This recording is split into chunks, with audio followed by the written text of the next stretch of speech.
مکتب صفا زہرآباد کا تعلیمی مظاہرہ کیا گیا۔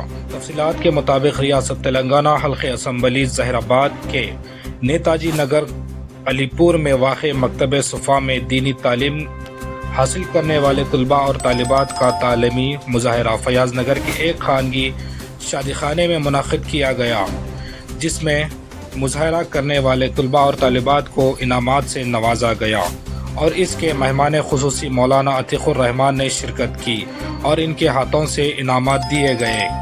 اور اس جلسے میں طلباء اور طالبات کے علاوہ ان کے والدین کی کثیر تعداد موجود تھی۔ اور مکتب صفا کے بانی حافظ محمد اظہر نے میڈیا سے بات کرتے ہوئے کہا کہ بچوں کو دنیاوی تعلیم کے علاوہ دینی تعلیم بھی دینی چاہیے، کم سے کم روزانہ دینی تعلیم کے لیے 2 گھنٹے نکالیں اور بچوں کو دین پر چلنے والا بنائیے۔ آئیے دیکھتے ہیں اس WNI نیوز کی تفصیلی رپورٹ۔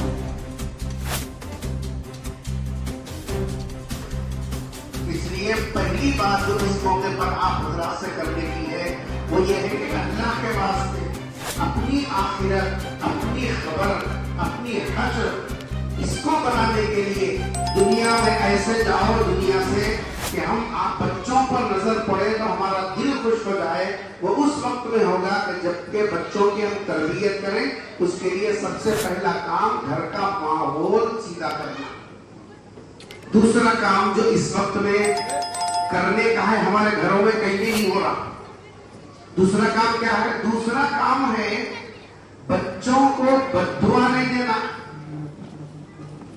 سب سے خراب بیماری ہمارے گھروں میں یہ ہو گئی، منہ اٹھائے کہ ہم اپنے بچوں کو اپنی پسینے کی خون کی کمائی کھلا رہے، وہی اولاد کو بد دعا دے رہے۔ تیرے جنازہ نکلو رہے، تجھے بیماری آن دے، تجھے ٹکر ہو کو مر جان دے، تو نہیں دکھنا تھا، تو نہیں جینا تھا، پیدا ہوتے تو گیا تو اچھا تھا، میری جان کو بن پڑے۔ ماں باپ کی دعا اولاد کو ایسا لگتی جیسے پانی ڈالتے جھاڑ جیسا تازہ ہو جاتا نا، ویسا اولاد کے لیے ماں باپ کی دعا ہو بد دعا ہو تیزی کے ساتھ قبول ہو جاتی۔ اب ہم یہاں بولے ٹکر ہو کو مر رہے بولیے، پورے دکان کو جا جاتے ٹکر ہی لگی، آپ رو رہے بھائی کیا تیرا نگاہی تھی اللہ میرے بچے کو ایسا نہیں کرے گا، میں مسجد کو چندہ ضرور سے ایسا نہیں کو کر گیا، میرے ساتھ برا ہوا ہوئے تو بدعا کون نہیں اللہ گیا نہیں تمہیں اتنا جی اممہ ہزاروں تک بدعا دیئے سو اٹھا مٹھی تمہیں تارے مر رہے گھر رہے بیماری آن دے دواخانے میں جان دے ہاتھا پڑا کنڈے تمہیں بدعا دیئے، اب تم بدعا دیئے تو اللہ نے تمہاری سکن دے دیا، اب رونا پڑانے سے کیا ہونے کا؟ کامیاب خود بھی ہونے کا نہیں ہے، بدعا تمہاری لگی۔ اس لیے بچوں کو نام لے کر دعا دو، غصہ نکالنا ہے تو غصے میں بھی دعا دو۔ ہمارے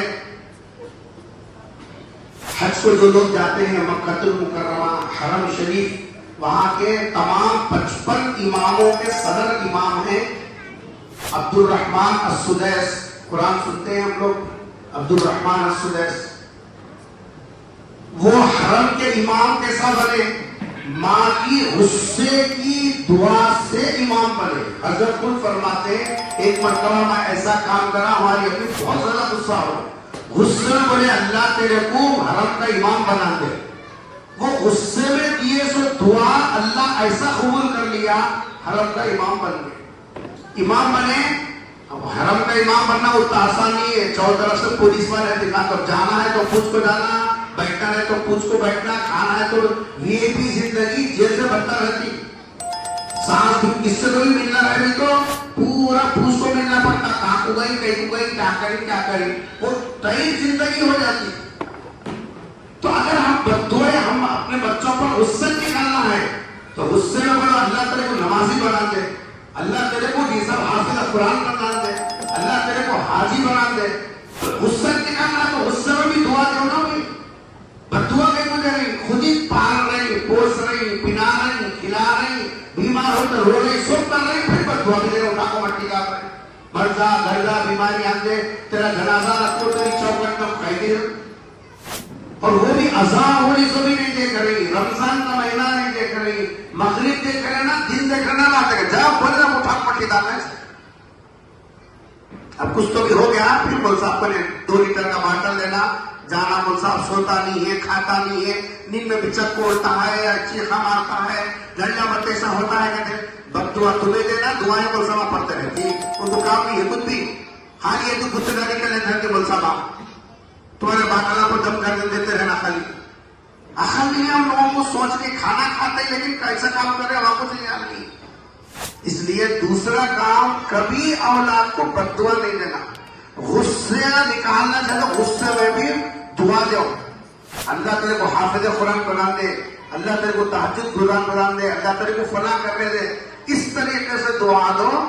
ماں کی اور باپ کی دعائیں دنیا میں اس کا کوئی بدل نہیں ہے، وہ اللہ کے پاس سیدھے قبول ہو جاتا ہے. تیسری بات جو اس وقت میں ہمارا ماں بہنوں سے کرنے کی ہے، جو تربیت سے متعلق ہے، وہ یہ ہے کہ بچوں سے جب بھی بات کرے نرمی سے بات کرو. غصے سے جب تک بات کریں گے بچے آپ سے ڈر کے جھوٹ بولیں گے، اور اپنی جو کمزوری ہے، اپنی جو ضرورت ہے، وہ تمہارے سامنے نہیں رکھتے بچے. کہیں وہ امو بابا مارتی، اماں کھپس کو رکھتی، ایسا کھانا نہیں ڈالتی، تو تمہارے سخت لہجے کی وجہ سے بچے کچھ بھی ہوا تو بولتے نہیں، جس کے نتیجے میں بعض اوقات قبضہ کو معلوم ہوتا، سر سے اوپر پانی ہونے کے بعد معلوم ہوتا کہ بچہ اتنے دن سے یہ کر رہا، بچہ اتنے دن سے ایسا ہوا، بہت دن پہلے ایسا ہوا تھا. گر کو آ کو خون نکل رہا اور بولتا نہیں انہیں، کہیں کو نہیں بول رہا بابا کام مارتی کی، اماں کام مارتی کی. ہمارے سخت لہجے کی وجہ سے، ہمارے سخت مزاجی کی وجہ سے بچے اپنا دکھ درد اچھا برا اماں بابا کو بولنے سے ڈر رہے، اسی وجہ سے غلط صحبت میں جا رہے، غلط دوستوں کے ساتھ رہ رہے. بچے باہر کچھ غلط کر رہے تو بھی بچے اماں کو بابا کو آ کے نہیں بول رہے، کیوں؟ اماں مانتی بابا مانتی. اس لیے اللہ کے واسطے بچوں کے ساتھ نرم گفتگو کرو. بچے سمجھنا میں امی کو بول دیا، امی میرا سب کچھ دیکھ لیتے، ابا کو بتا دیا، ابا میرے. جب ہم بچوں کو قریب کریں گے، نرم لہجے کے ساتھ بات کریں گے، تو انشاءاللہ یہ بچے ہمارے اپنے رہیں گے، کسی اور کے نہیں رہیں گے. چوتھی اور آخری بات جو اس موقع پر آپ